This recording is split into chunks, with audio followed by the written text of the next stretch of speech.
Atbilstoši likumam, kā komisijas loceklis sniedz savas atsevišķās domas. Laika ierobežojuma dēļ es varēšu runāt tikai par tiem priekšlikumiem. Visā ziņojumā manās domās ir viedoklis arī par visu pašu ziņojumu. Un, principā tas manas domas ir vērstas par nepieciešamību, lai nodalītu politiskos interpretējamos vērtējumus no tehniski un juridiski pamatotajiem. Es atvainojos, laika trūkuma dēļ man būs jālasa, un es nevarēšu te varbūt daudz žestikulēt, un es turpmāk būšu spiests nolasīt. Pirmais priekšlikums Saeimai un Klimata enerģētikas ministrijai izvērtēt grozījumus enerģētikas likumā, nosakot siltumapgādes sistēmas operatoram skaidru pienākumu iepirkt siltumenerģiju secīgi no lētākās pieejamās un aizliegumu iepirkt dārgāku.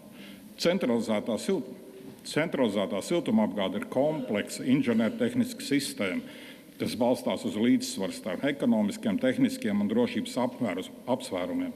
Ekonomiskā izdevīguma princips nevar būt absolūts.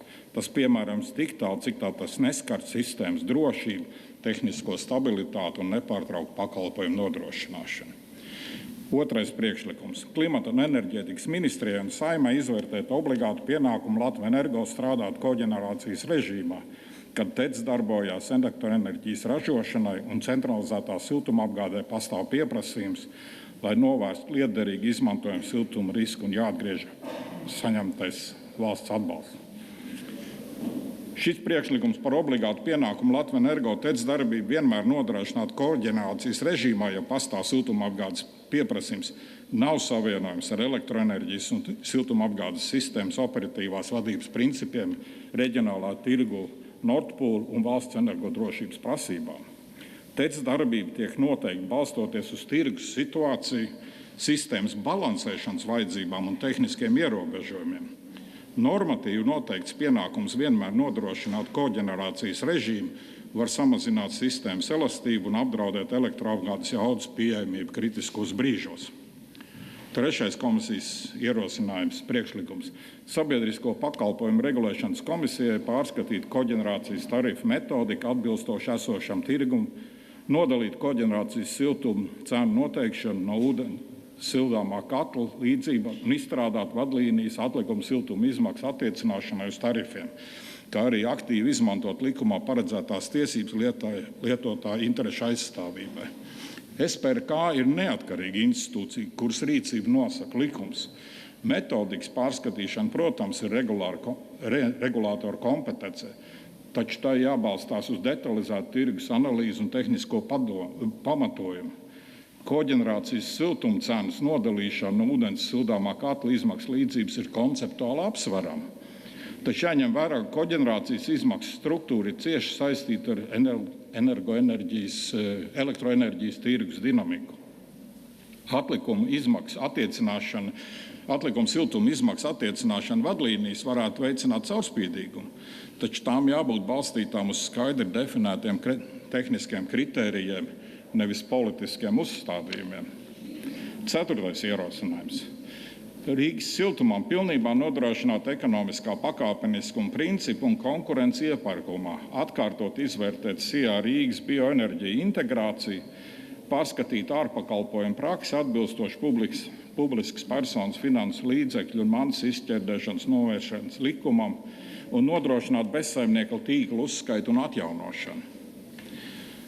Komisija visus šos priekšlikumus var aicināt Rīgas siltumu izvērtēt, taču tā nevar pārņemt uzņēmumu lēmumu pieņemšanas atbildību.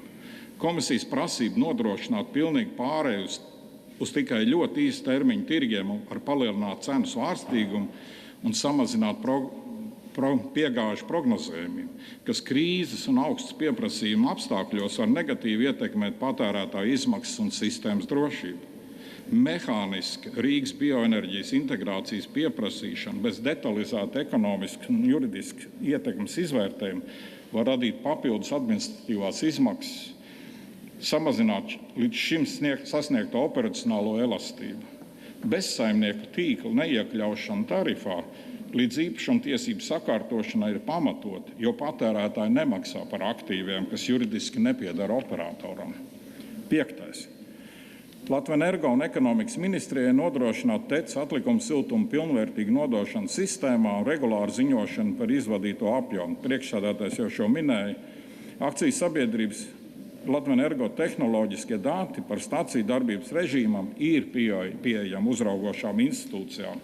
Papildus ziņošanas mehānismi rada tikai lieku administratīvo slogu. 6. Konkurences padomē pabeigt uzsākto Latvenergo rīcības izvērtējumu, skaidri definēt ilgtermiņa vidējo papildus izmaksu saturu un izvērtēt tirgus modeļu atbilstību konkurences tiesībai, lai novērstu lētāku produktu izstumšanu.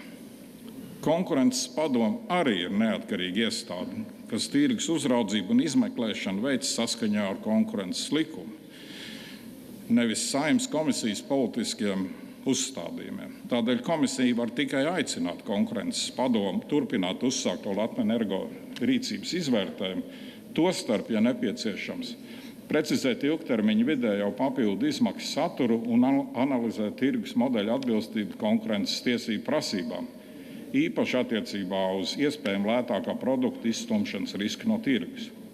Vienlaikus komisija var norādīt uz minēto jautājumu augsto nozīmīgumu enerģētikas tirgus darbības caurspīdīgumu un konkurences nodrošināšanā.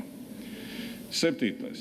Rīgas valstspilsētas pašvaldībai kā lielākai akcionārai nodrošināt aktuālu akcionāru gaidu vēstuli, uzraudzīt izvirzīto mērķu izpildi, risināt bezsaimnieku tīklu problēmu un izvērtēt akcionāru struktūras optimizāciju. Komisijas priekšlikumam par šo gaidu vēstuli var piekrist. Vienlaikus jānodrošina, lai akcionāru struktūras vērtēšana nenotiktu sasteigta un nebūtu politiski angažēta ar iejaukšanos uzņēmumu operatīvajā darbībā. 8. Saeimai un klimata enerģētikas ministrijai.